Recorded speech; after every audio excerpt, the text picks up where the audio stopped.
Tractor, Mundra और Hollard ने दिलाई आयरलैंड को ऐतिहासिक सीरीज जीत। तिलक वर्मा का अर्धशतक व्यर्थ गया। भारत के दोनों सलामी बल्लेबाज खाता तक नहीं खोल पाए।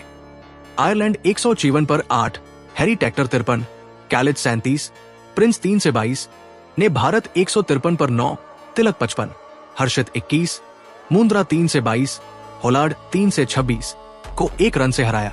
स्कोरकार्ड में भारत आयरलैंड से मात्र 1 रन से पीछे रह गया, लेकिन आयरलैंड ने एक बार फिर शुरुआत में ही भारत को मुकाबले में काफी पीछे छोड़ दिया था।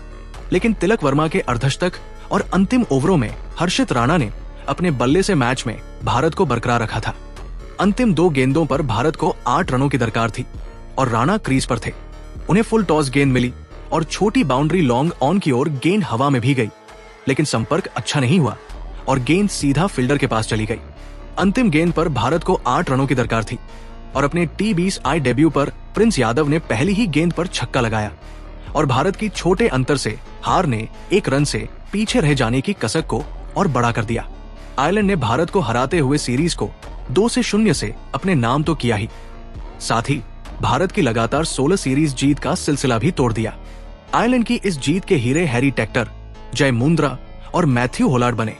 भारतीय टीम ने टॉस जीतकर एक बार फिर आयरलैंड को पहले बल्लेबाजी के लिए आमंत्रित किया था और एक बार फिर आयरलैंड को शुरुआती 2 झटके काफी जल्दी लग गए थे, लेकिन इस बार टेक्टर ने आयरलैंड की पारी की जिम्मेदारी संभाली और अर्धशतक लगाया।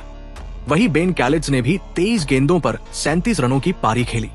इस मुकाबले में भारत के लिए प्रिंस और सूर्यांश शेडगे डेब्यू कर रहे थे। प्रिंस ने कप्तान लॉकन टकर का शिकार किया और अंतिम ओवर में उन्होंने 2 विकेट हासिल किए।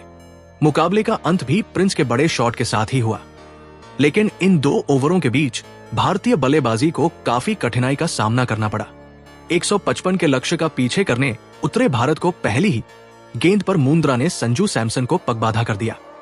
सैमसन ने रिव्यू, लेकिन ये रिव्यू व्यर्थ गया और अपने अगले ही ओवर में मुंद्रा ने अभिषेक शर्मा को अपना शिकार बनाया। दोनों ही सलामी बल्लेबाज बिना खाता खोले पवेलियन लौट गए। कप्तान श्रेयस अय्यर भी अधिक देर टिक नहीं सके और मुंद्रा की बाहर जाती गेंद को शरीर से दूर खेलने के प्रयास में वो बोल्ड हो गए। 3 ओवर के भीतर ही भारत अपने 3 विकेट गंवा चुका था।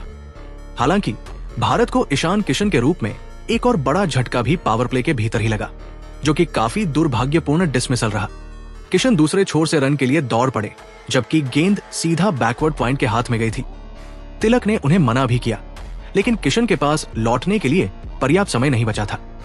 रॉस एडर ने डायरेक्ट हिट लगाते हुए किशन को पवेलियन का रास्ता दिखाया और भारत ने 35 के स्कोर पर अपने 4 विकेट गंवा दिए।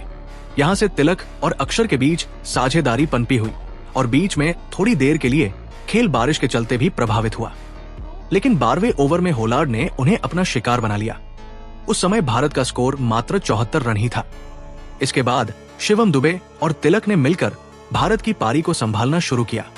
भारत मुकाबले में वापसी करता दिख ही रहा था कि 15वें ओवर में मात्र 5 और 16वें ओवर में मात्र 2 रन आने से भारत पर दबाव बढ़ गया, जिसके बाद 17वें ओवर की पहली ही गेंद पर बड़ा शॉट खेलने के प्रयास में दुबे डीप स्क्वायर लेग पर लपके गए और 18वें ओवर में एक छक्का जड़ने के बाद तिलक भी पवेलियन की ओर लौट गए। होलार्ड ने इसी ओवर में शेडगे का भी शिकार किया और भारत पर शिकंजा कस दिया। हालांकि इसके बाद राणा ने बड़े शॉट्स खेले और भारत की उम्मीदों को दोबारा जगा दिया। राणा ने 2 चौकों और छक्के की मदद से 10 गेंदों पर 21 रनों की पारी खेली, लेकिन ये पारी भारत को जीत दिलाने में नाकाफी सिद्ध हुई।